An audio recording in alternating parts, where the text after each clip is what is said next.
¿Qué tal, amigos de Historias de Terror? Para mí es un gusto poder saludarlos una vez más y llevar a todos ustedes una historia. Morelia, Michoacán, es uno de los lugares más enigmáticos de México, y para muestra, el Día de Muertos, todos y cada uno de sus habitantes adornan de una manera que nos hacen recordar nuestras raíces. Pero todo esto no es importante sin una historia. Mi nombre es José Llamas y te presento La mano en la reja.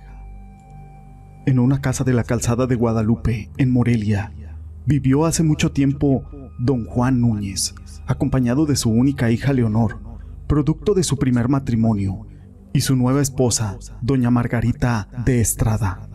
Esta mujer, más rabiosa que un perro y más terrible que una pantera, tenía un odio y envidia desmedido hacia la hija del esposo, la cual era dueña de una gran belleza y un corazón de oro, todo esto heredado de su madre.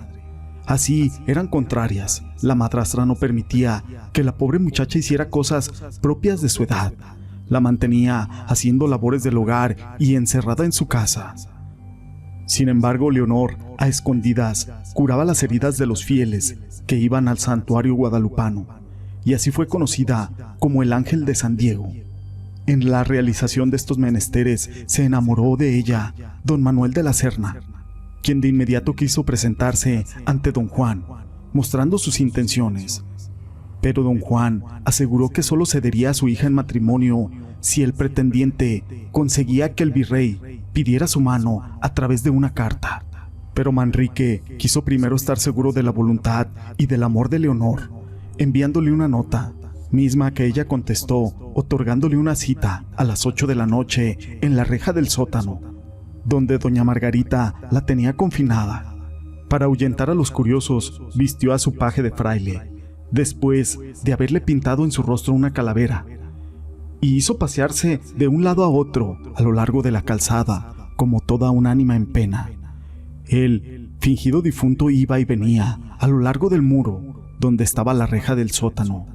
La gente que se atrevía a verle la cara corría despavorida, lanzando destemplados gritos.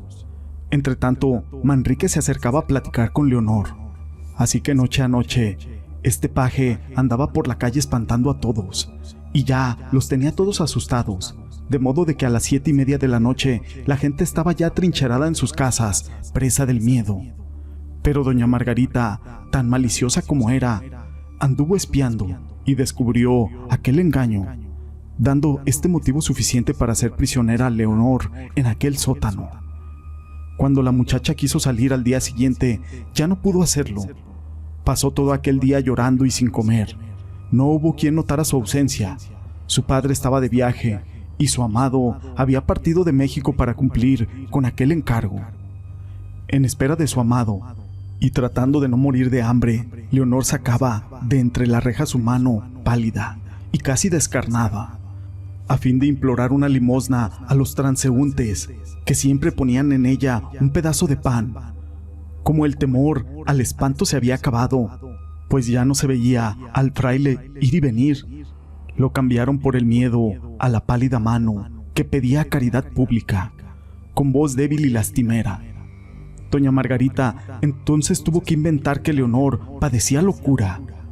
Un día de Corpus Christi, volvió Manrique con la carta del virrey. Don Juan, asustado, envió por su hija, sin la presencia de doña Margarita. Así que los criados le descubrieron en el escondite, abrieron la puerta y quedaron petrificados al ver que Leonor ya estaba muerta. Fueron aprehendidos en el acto el padre, la madrastra y los criados, sufriendo al fin cada uno el castigo. Manrique vistió aquel cadáver con el traje blanco de boda que llevaba para ella, dándole santa sepultura en la iglesia de San Diego. Tiempo después de aquella terrible situación, se veía a deshoras de la noche, en la reja del sótano, una frágil mano fantasmal, agitándose, implorando caridad pública, pidiendo un pedazo de pan, por amor de Dios. Se dice que hasta el día de hoy, en esa casa de color rojo, se escucha la dolorosa voz pidiendo alimento. Esta historia la quise compartir con ustedes, Pero no es la única historia de Morelia que tenemos el día de hoy. La siguiente historia lleva por nombre El Tesoro de la Catedral. En la preciosa ciudad de Valladolid, sobre un hundimiento de la Loma de Santa María, se podía ver la entrada de un túnel que atravesaba la urbe completamente. Sin embargo, nadie podía entrar, esto debido a unas enormes piedras que tapaban la entrada. Como el terreno era propiedad del Estado, nadie tenía permitido construir nada y se encontraba todo desierto. Los habitantes de las regiones aledañas tampoco se atrevían a acercarse, ya que juraban que todas las noches escapaban gritos de aquel túnel, unos gritos de horror. Se cuenta que son almas de un grupo de malhechores, condenados a vagar en el interior de ese túnel por toda la eternidad. Años atrás, cuando todavía estaban vivos, se colaron en una habitación secreta en la Catedral de Morelia, donde aquellos frailes guardaban mucho oro, plata y joya, objetos de inestimable valor.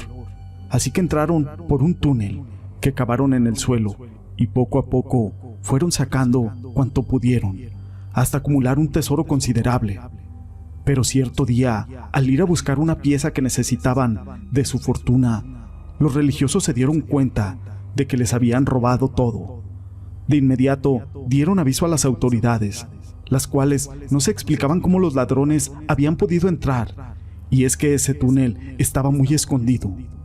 Y aunque por todo Morelia se supo que se estaban buscando a los responsables, estos ladrones quisieron entrar una última vez para llevarse un cofre repleto de monedas de oro.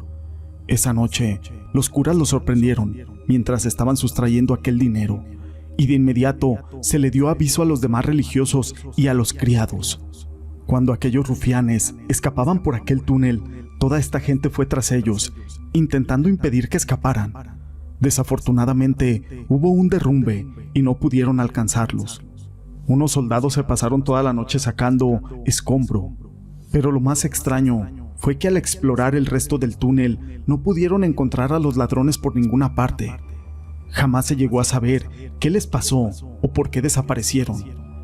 Días después, montones de monedas de oro y plata empezaron a circular por todo Morelia, sin tener ninguna explicación.